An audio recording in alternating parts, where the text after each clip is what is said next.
Okay, here's another arrangements question. It says we've got to find four letters and place them in those positions. So it sounds like if there's a formula to be used, it sounds like NPR, right? Because its position matters. Obviously, an M followed by an O is different from an O followed by an M. And this says there are no restrictions, all right? So basically, look, there's 1, 2, 3, 4, 5, 6 letters there. And one of the 6 could go in the first position, right? So again, we'll put the number here is the number of different letters that could go in the first position. Once we've used one, of course, then there's only 5 letters can be used for the second, and then 4, and then 3. And that's what the formula NPR does. I mean, 6P4 will give us exactly that answer. Remember, the formula is 6 factorial over 6 minus 4 factorial, and that would be 6, 5, 4 factorial all the way down the top. And that will be, let's just go a bit further, 6, 5, 4, 3, 2, 1, right? And on the bottom, that'll be 2 times 1.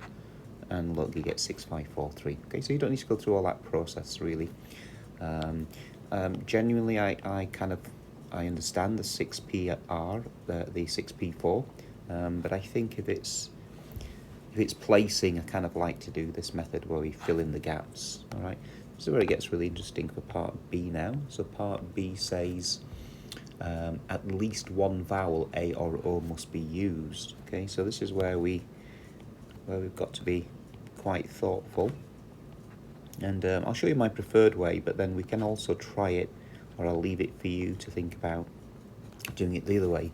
So it says at least one vowel. So first of all, we've got to understand the language of at least one. So that means 1 or 2, right? At least 1 means 1 or bigger.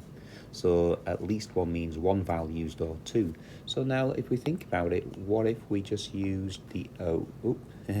Grabbed too much there. So what if we used the O here? All right. So that would be obviously give us some options about using 1 vowel.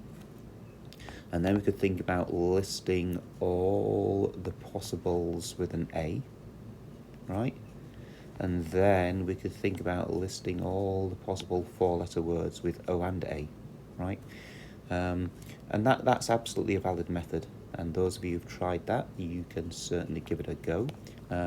However, I prefer to do it slightly different way. Now, if we go back to the first answer, this was 360 different 4-letter permutations, right? Arrangements of the 4 letters. Now, if I go down here and give you one more option, so up here, this could be all of the 4-letter words with an O used, all the 4-letter words with an A used, all the 4-letter words with O and A used. So isn't there only one group left? This is where all consonants are used, right?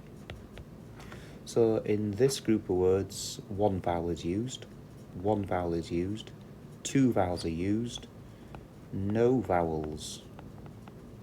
Now let's think about it. If no vowels are used for any of the words, we put O to the side and grab the A. We put A to the side. And can you see there's actually just 4 letters to position in here? So that'd be 4 times 3 times 2 times 1. So we'll go ahead and write that. This is 4 times 3 times 2 times 1. Right. Now, doesn't that account for all 4-letter words? Right. If we just delete this a little bit down here. So isn't this all the letters with O in it? Well, sorry, all the words with O in it, plus all the words with A in, plus all the words with OA, plus all the words with no vowels in. Doesn't that have to add up to the 360? Right, and then this 4 times 3 times 2 times 1 is 24. So can you see that 360 subtract 24, which is 336. 336 has to be the total, right? Has to be the total of this group of 3 here, and of course that's what we want. We want at least one vowel is used. There's one vowel, and there's 2 vowels. So at least one vowel is used is basically all subtract no vowels used. All right, and that's a common technique. You can think of that as matching some of the tree diagram techniques you do, where you've been doing this, right? That kind of idea in 10 Essential, right? And then sometimes we want to add together 1, 2, 3 separate branches. But the easiest thing is to do the whole thing, which is 1, the probability, subtract the thing you don't want. All right, so that's a common technique in probability and also in counting methods.